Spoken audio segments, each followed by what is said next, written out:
Let's talk about polling for just a second, because Shepard Smith brought up polling should probably be looked at, a postmortem there. And it is interesting right now. I think polling in large part could be dead, because even with good data, predicting an election that the way that they're currently doing it, like David and I were talking before the show, which is who picks up a phone call from an unknown caller? And that's exactly what they're up against. As these pollsters call cell phones now, they've shifted their strategy after 2016 to call cell phones instead of landlines, because no one has a landline. My parents have a landline. They never answer it. It goes right to voicemail. I'm like, Mom and Dad, why do you still have a landline? For what? In case of an emergency, I guess? Okay. You've lived there 30 years. There hasn't been an emergency where you've needed a landline, but okay. Continue to pay that every month, I guess. Nevertheless, I don't pick up a phone if it says unknown caller. And that's what it will show up as when a pollster calls you. So I'm not picking up my cell phone and answering that. No way. Especially younger voters. They don't make phone calls ever. So how accurate are these polls? So trying to predict this polling data, or using this type of polling data, is like trying to predict the weather. Like the only way you have to predict the weather as a meteorologist is to send up a balloon. You're like, oh, okay, it's blowing that way. So that means it's going to be 75 degrees? No. You don't get enough data. All you get is, that's just blowing left and right, right? You need way more data than that to have a real comprehensive understanding of what's happening in an election. And that's really all they're doing, is calling up people, trying to get them to answer whether or not they're going to vote for President Trump or Biden. And a lot of these Trump supporters are reluctant to answer the phone. They don't trust pollsters. They don't trust the elites. They hate them. So are they going to answer these phone calls and answer, like, who are you, from some Washington polling center? You're calling me? Go screw yourself. Click. And by the way, don't ever call my phone again. So these polls right now, I mean, that's what we've got. That's all we have. Now, unless you have somebody that agrees to do some sort of an online poll, here's a website you can come to poll.com, and put in your information, and maybe then we could see some accurate data. But who's doing that? Who's self-selecting to go take a poll? How many of you, when you're on a customer service phone call, you're on trying to get your computer fixed, or have your gas company, you're pissed about your gas company, and how many times when you call them and you're angry and they say at the end, would you like to stay on the phone for another 20 minutes to answer a survey? No, I've got stuff to do. I'm not answering. I called you because I'm pissed that you turned off my gas or whatever. I'm going to hang on here for 20 minutes to answer your stupid survey? No.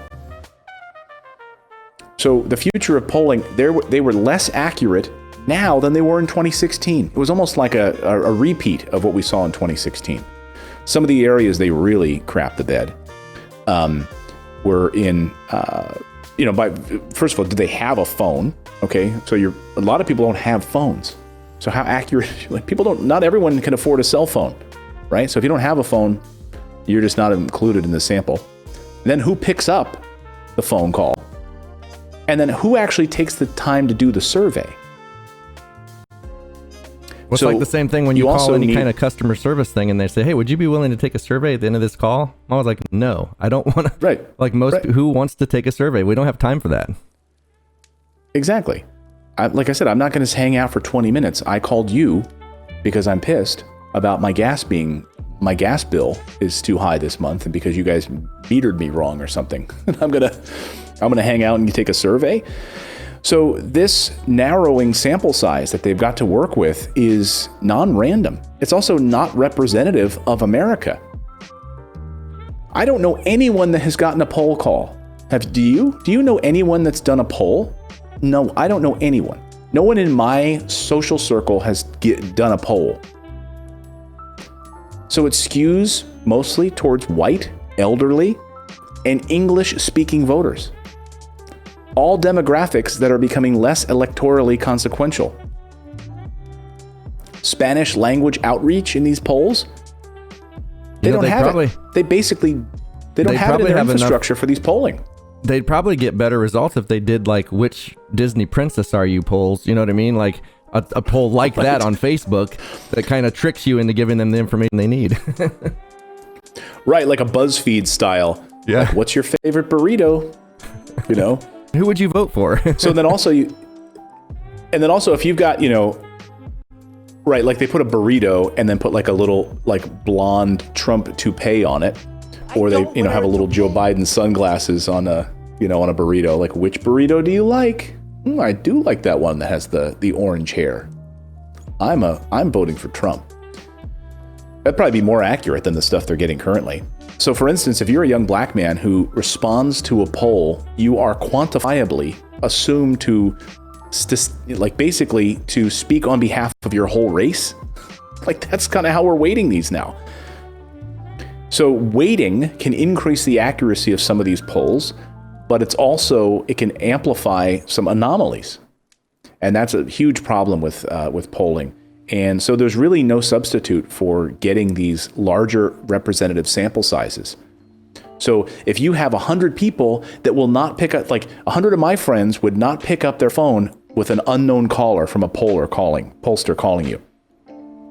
So then that's not representative at all if they actually get one 75-year-old white man to answer the phone. Like he's going to vote like I might vote? Probably not.